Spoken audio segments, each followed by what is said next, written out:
यहाँ चाहिँ हाम्रो मतदान स्थलबाट भोट हाल्न प्रवेश गर्ने काम सुरु भएको छ। चेकिङ सकेर प्रवेश गरिसक्नु भयो।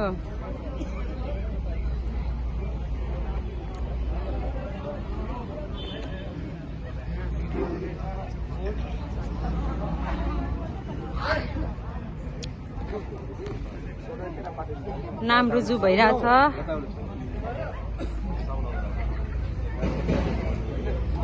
यता महिलाहरूको लाइन।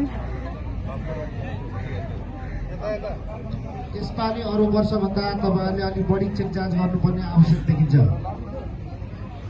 किनकि यसपालिको चुनाव भनेको अन्य सालमा यस्तो स्थिति थिएन। यो निर्वाचन भएकोले प्रहरी र निर्वाचन प्रहरी सबै सजग हुनुपर्छ। जसले जे पनि गर्न सक्छ, त्यही भएर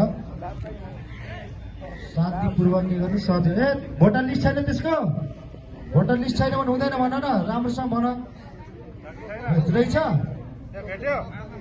भोटर लिस्ट रहेछ भने ठिकै छ, छैन भने उहाँहरूलाई तपाईको भोटर लिस्ट बनाउनुहोस्। त्यो पनि छैन भने मतदानको समय गर्छ,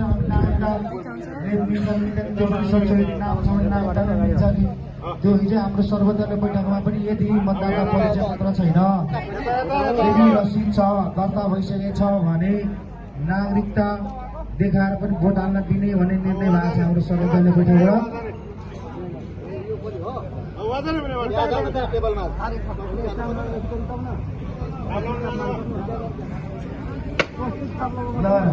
प्रहरी आफै अहिलेसम्म जाने छैन, आफै भोट हाल्न अल्पलिरहेको छ।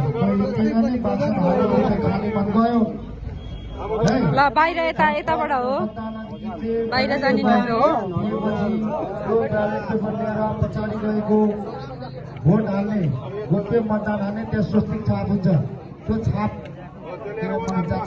प्रत्यक्षबाट हालेर यता आउँदै हुनुहुन्छ समानुपातिकको। अब स्टाम्प प्याड दुईटा पत्ता लगाउँछु। भोट काउन्टिङ पनि हुन्छ, भोट काउन्टिङ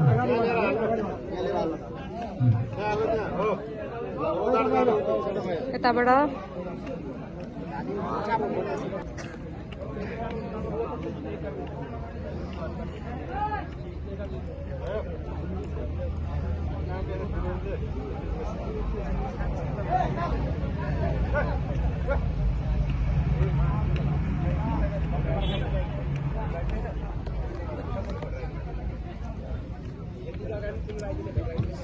लाठी नउठाऊ, किन लाठी उठाउँछ? लाठी सुरक्षाको लागि।